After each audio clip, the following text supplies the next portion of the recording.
Soyons saints, en partenariat avec Magnificat. Nous souhaitons une belle fête aux Bertil, Sylvie, Sylviane et Sylvette. Nous découvrons ce matin la vie de Sainte Berthilde. Née à Soissons à la fin du 7e siècle dans une noble famille, Berthilde est attirée dès l'enfance par la vie religieuse.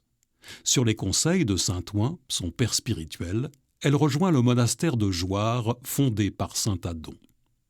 Elle suscite l'admiration des autres moniales par sa grande humilité et sa recherche de perfection spirituelle.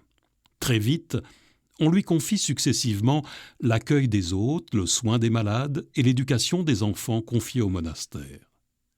Réputée pour gérer ses fonctions avec vertu et prudence, elle est choisie par la reine Bathilde, veuve de Clovis II et régente du royaume, pour devenir abbesse. Elle dirige alors la nouvelle abbaye de Chelles, dans la Brie champenoise, près de Paris. Elle y vit une vie d'humilité, de prière et de service, et est rapidement appréciée pour sa piété profonde ainsi que pour sa charité. Elle consacre beaucoup de temps à aider les plus démunis.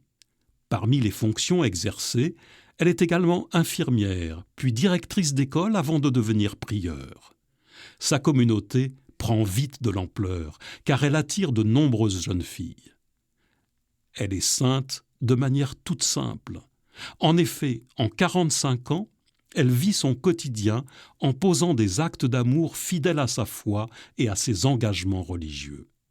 Sa vie témoigne de l'importance de vivre sa foi concrètement, ainsi que de l'influence qu'un seul individu dévoué peut avoir sur sa communauté.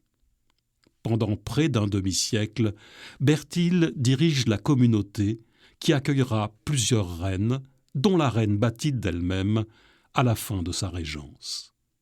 Morte vers 705, elle est souvent priée pour demander la guérison de maladies. Seigneur, tu nous montres, grâce aux saints comme Berthilde, qui ont simplement vécu selon l'Évangile, que la sainteté est accessible à tous. Nous te demandons aujourd'hui la grâce d'avoir le désir d'être saint.